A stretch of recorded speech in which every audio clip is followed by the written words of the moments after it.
Hi అండి, నమస్తే. ఈరోజు వీడియోలో మామిడికాయ పచ్చి పులుసు ఎలా చేయాలో చూపిస్తున్నాను. దీన్ని మామిడికాయ చారు అని కూడా అంటారు. ఈ చారు గ్లాస్లో పోసుకొని డైరెక్ట్గా తాగేయచ్చండి, లేకపోతే అన్నంలో కలుపుకొని తిన్నా కూడా చాలా రుచిగా ఉంటుంది. దీన్ని తయారు చేయడం కూడా చాలా తేలిక.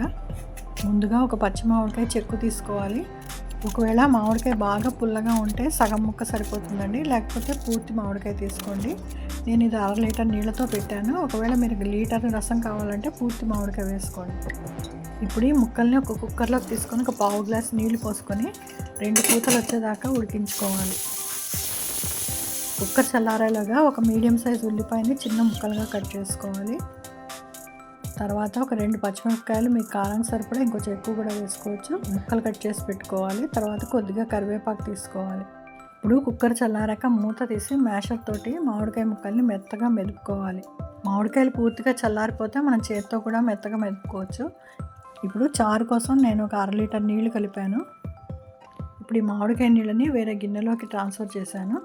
ఇప్పుడు ఇందులోనే మనకి రుచికి సరిపడా ఉప్పు వేసుకోవాలి. నేను చెంచా మీద ఒక పావు చెంచా ఉప్పు వేసుకున్నాను. అలాగే ఒక పావు చెంచా పసుపు, 1 టేబుల్ స్పూన్ బెల్లం వేసుకోవాలి. బెల్లం కంపల్సరీగా వేసుకోవాలండి, అప్పుడే రుచి బ్యాలెన్స్ అవుతుంది.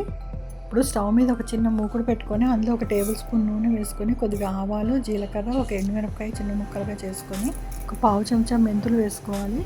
ఒకసారి పోపుని బాగా కలుపుకొని ఆవాలు చిటపట్లాడాక మనం తరిగి పెట్టుకున్న పచ్చిమిరపకాయలు, కరివేపాకు వేసుకొని వేయించుకొని అందులోనే కొద్దిగా ఇంగు వేసుకోవాలి. ఇంగు వేసుకుంటే కూడా మంచి రుచి వస్తుందండి. ఇంగు వేసుకున్నాక ఒక్కసారి వేయించుకొని మనం తరిగి పెట్టుకున్న ఉల్లిపాయలని కొద్దిగా రంగు మారేదాకా వేయించుకోవాలి.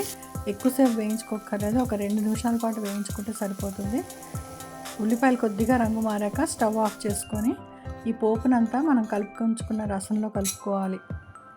తర్వాత ఇందులో సన్నగా తరిగిన కొత్తిమీర వేసుకుంటే మామిడికాయ రసం రెడీ అయిపోయిందండి.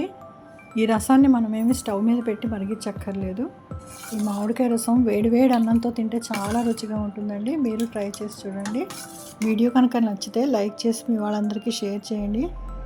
మరియు నా ఛానల్ కూడా సబ్స్క్రైబ్ చేసుకోండి. Thanks for watching.